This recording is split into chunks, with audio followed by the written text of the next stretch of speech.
ആദ്യത്തെ ദിവസത്തെ ആ ഒരു വെപ്രാളം മാറിയെങ്കിലും ആകാശ് മാഷിന് കോളേജിലേക്ക് പോകുമ്പോൾ ഉള്ളിൽ ചെറിയൊരു കൗതുകം ബാക്കിയുണ്ടായിരുന്നു. മനസ്സ് നിറയെ ആ ലാസ്റ്റ് ബെഞ്ചിലിരുന്ന് ജനലിലൂടെ പുറത്തേക്ക് നോക്കുന്ന ഗീതുവിൻ്റെ മുഖമായിരുന്നു. രാവിലെ തന്നെ സ്റ്റാഫ് റൂമിലിരുന്ന് അറ്റൻഡൻസ് രജിസ്റ്റർ നോക്കുമ്പോൾ അവൻ അറിയാതെ ഗീതു എന്ന പേരിന് നേരെ തൻ്റെ വിരലുകൾ കൊണ്ട് തട്ടി. അപ്പോഴാണ് മധുരം മാഷ് അങ്ങോട്ട് വന്നത്. എന്താ ആകാശേ, ആദ്യത്തെ ദിവസം തന്നെ പിള്ളേരൊക്കെ നിന്നെക്കുറിച്ച് നല്ല അഭിപ്രായമാണല്ലോ പറയുന്നത്. ഇംഗ്ലീഷ് ഡിപ്പാർട്ട്മെൻറ്റിലെ പുതിയ സ്റ്റാറാണെന്ന് തോന്നുന്നു എന്ന് മധുറാം മാഷ് തമാശയായി പറഞ്ഞപ്പോൾ ആകാശ് ഒരു ചിരിയോടെ തലയാട്ടി. ഉള്ളിൽ ഗീതുവിൻ്റെ ആ മുഖം ഓർമ്മ വന്നപ്പോൾ ആ ചിരി ഒന്നുകൂടി ഒന്ന് വിരിഞ്ഞു. ഫസ്റ്റ് പീരീഡ് ബെല്ലടിച്ചപ്പോൾ ആകാശ് പുസ്തകങ്ങളും എടുത്ത് നേരെ തേർഡ് ഇയർ ക്ലാസ്സിലേക്ക് നടന്നു. ക്ലാസ്സിൽ കയറിയപ്പോൾ പതിവ് പോലെ ചെറിയൊരു ബഹളമുണ്ടായിരുന്നെങ്കിലും അവനെ കണ്ടതും എല്ലാവരും നിശബ്ദരായി. അവൻ പതിയെ അറ്റൻഡൻസ് വിളിക്കാൻ തുടങ്ങി. ഓരോ പേര് വിളിക്കുമ്പോഴും അവൻ്റെ കണ്ണുകൾ ആ ലാസ്റ്റ് ബെഞ്ചിലേക്ക് നീളുന്നുണ്ടായിരുന്നു. റോൾ നമ്പർ 12 ഗീതു എന്ന് വിളിച്ചപ്പോൾ പ്രസൻറ്റ് സാർ എന്നൊരു ഉഷാറുള്ള ശബ്ദം കേട്ടു. ആകാശ് നോക്കുമ്പോൾ അവൾ പതിവ് പോലെ ഒരു ചെറിയ കുസൃതി ചിരിയോടെ അവനെ തന്നെ നോക്കി നിൽക്കുകയാണ്. ഇന്ന് അവളൊരു ഇളം നീല ചുരിദാറാണ് ഇട്ടിരിക്കുന്നത്. തലമുടി പകുതി അഴിച്ചിട്ടിട്ടുണ്ട്. പുറത്തു നിന്നുള്ള വെളിച്ചം അവളുടെ മുഖത്തേക്ക് അടിക്കുമ്പോൾ ക്ലാസ് റൂമിന് ഒരു പ്രത്യേക ഭംഗി വരുന്നത് പോലെ ആകാശിന് തോന്നി. അന്ന് ക്ലാസ് എടുത്തുകൊണ്ടിരിക്കുമ്പോൾ ആകാശം ഗീതുവിനെ പ്രത്യേകമായി ശ്രദ്ധിക്കുന്നുണ്ടായിരുന്നു. അവൾ വലിയ താല്പര്യത്തോടെ ബോർഡിലേക്ക് നോക്കുന്നുണ്ടെങ്കിലും അവളുടെ കൈകൾ ബെഞ്ചിനടിയിൽ എന്തോ ഒളിപ്പിച്ചു പിടിക്കുന്നത് പോലെ തോന്നി. ഇടയ്ക്കിടെ അവൾ അടുത്തിരിക്കുന്ന സനയുടെ കാതിൽ എന്തോ പറഞ്ഞു ചിരിക്കുന്നുമുണ്ട്. ആകാശ് പാഠം വായിക്കുന്നതിനിടയിൽ പതുക്കെ അവളുടെ ബെഞ്ചിനടുത്തേക്ക് നടന്നു. മാഷ് അടുത്തു വരുന്നത് കണ്ട് സന അവളെ കൈമുട്ട് കൊണ്ടൊന്ന് തട്ടി. ഗീതു പെട്ടെന്ന് കയ്യിലുണ്ടായിരുന്ന സാധനം ഡെസ്കിനുള്ളിലേക്ക് വെക്കാൻ നോക്കിയെങ്കിലും ആകാശ് അത് കൃത്യമായി കണ്ടുപിടിച്ചു. ഒരു ചെറിയ കടലാസ് തോണി, വളരെ വൃത്തിയായി മടക്കിയുണ്ടാക്കിയ ഒരു കുഞ്ഞു തോണി. എന്താ ഗീതു ഇത്? ക്ലാസ്സിൽ ഇംഗ്ലീഷ് കഥ പഠിപ്പിക്കുമ്പോൾ താൻ ഇവിടെ കപ്പലോട്ടം നടത്തുകയാണോ എന്ന് ആകാശ് അല്പം ഗൗരവം നടിച്ച് ചോദിച്ചു. ക്ലാസ്സിലെ പിള്ളേരൊക്കെ പതുക്കെ ചിരിക്കാൻ തുടങ്ങി.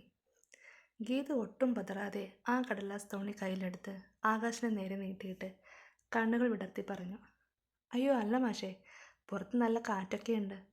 നല്ല കറുത്ത മേഘങ്ങളാ. മഴ പെയ്യാൻ പോവുകയല്ലേ. അപ്പോൾ വരാന്തയിൽ വെള്ളം വരുമ്പോൾ ഒഴുക്കാൻ വേണ്ടി നേരത്തെ കൂട്ടി ഉണ്ടാക്കി വെച്ചതാ.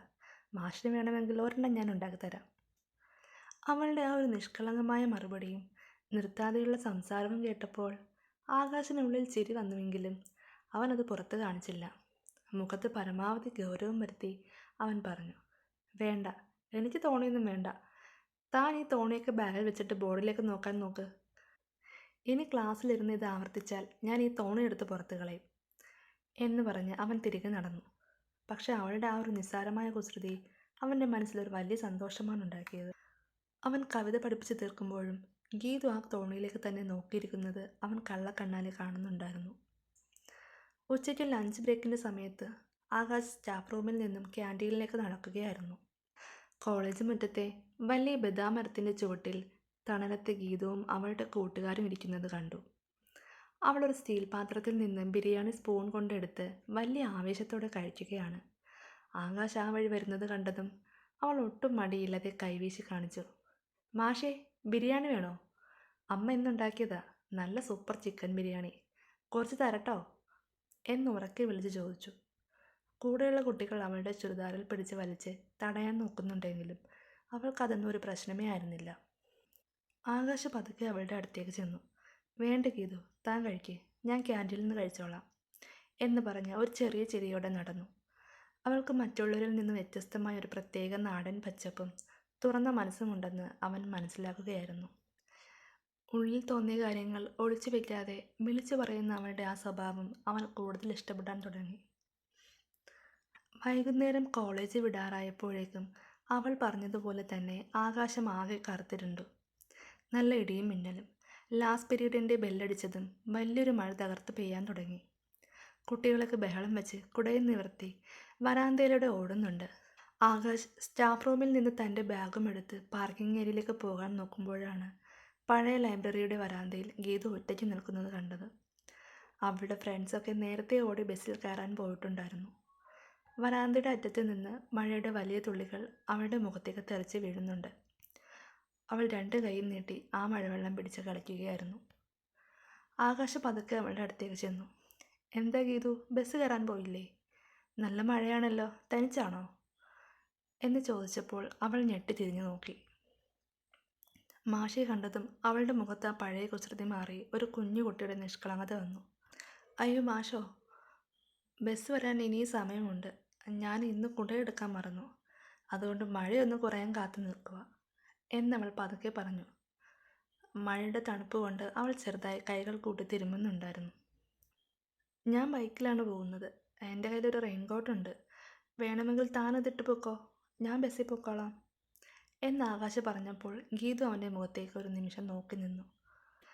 അവളുടെ ആ വലിയ കണ്ണുകളിൽ അപ്പോൾ ഒരു പ്രത്യേക തിളക്കവും അത്ഭുതവും ഉണ്ടായിരുന്നു. "വേണ്ട മാഷേ, ഞാൻ മഴ നനഞ്ഞു പൊക്കോളാം. എനിക്ക് മഴ നനയുന്നത് ഭയങ്കര ഇഷ്ടമാണ്. ഈ മഴയത്ത് ബസ് സ്റ്റോപ്പിലേക്ക് നടക്കാൻ നല്ല രസമായിരിക്കും" എന്ന് പറഞ്ഞ് അവൾ വീണ്ടും ആ മഴയിലേക്ക് നോക്കി പുഞ്ചിരിച്ചു. ആകാശ് ബൈക്ക് സ്റ്റാർട്ട് ചെയ്ത് കോളേജ് ഗേറ്റ് കടന്നു പോകുമ്പോഴും മഴ നനഞ്ഞ് ബസ് സ്റ്റോപ്പിലേക്ക് പതുക്കെ തുള്ളിച്ചാടി നടന്നു പോകുന്ന ഗീതുവിനെ അവൻ റിയർ വ്യൂ മിററിലൂടെ നോക്കുന്നുണ്ടായിരുന്നു. മഴത്തുള്ളികൾ അവളുടെ ചുരിദാറിലും മുടിയിലും പറ്റിപ്പിടിച്ചിരിക്കുന്നു. ആ കാഴ്ച അവൻ്റെ ഉള്ളിലേക്ക് പെയ്തിറങ്ങിയ ഒരു വല്ലാത്ത അനുഭൂതിയായിരുന്നു. വഴിനീളെ ബൈക്കിൽ മഴ നനഞ്ഞ് യാത്ര ചെയ്യുമ്പോഴും അവൻ്റെ ചുണ്ടിൽ ഗീതുവിൻ്റെ ആ ചിരി മാത്രമായിരുന്നു. വീട്ടിലെത്തി നനഞ്ഞ് ഷർട്ട് മാറ്റിയ ശേഷം അവൻ പോക്കറ്റിൽ കൈയിട്ടപ്പോൾ എന്തോ ഒരു കടലാസ് കഷ്ണം തടഞ്ഞു. അവനത് അത്ഭുതത്തോടെ പുറത്തെടുത്ത് നോക്കി. ഉച്ചയ്ക്ക് ക്ലാസ്സിൽ വെച്ച് ഗീതു ഉണ്ടാക്കിയ താൻ ഡസ്റ്റ്ബിന്നിൽ കളയുമെന്ന് പറഞ്ഞ ആ ചെറിയ കടലാസ് തോണിയായിരുന്നു അത്. അവളത് എപ്പോഴാണ് എങ്ങനെയാണ് അവൻ്റെ ഷർട്ടിൻ്റെ പോക്കറ്റിലിട്ടതെന്ന് അവൻ ഒട്ടും മനസ്സിലായില്ല. അവൻ ആ തോണി കയ്യിലെടുത്ത് തിരിച്ചും മറിച്ചും നോക്കി. അതിൻ്റെ ഒരു വശത്ത് പേന കൊണ്ട് ചെറിയ മനോഹരമായ അക്ഷരത്തിൽ എഴുതിയിട്ടുണ്ടായിരുന്നു, "മാഷിൻ്റെ സ്വന്തം ഗീതു". അത് കണ്ടതും ആകാശിൻ്റെ ഹൃദയം ഒരു തവണ വളരെ വേഗത്തിൽ മിടിച്ചു.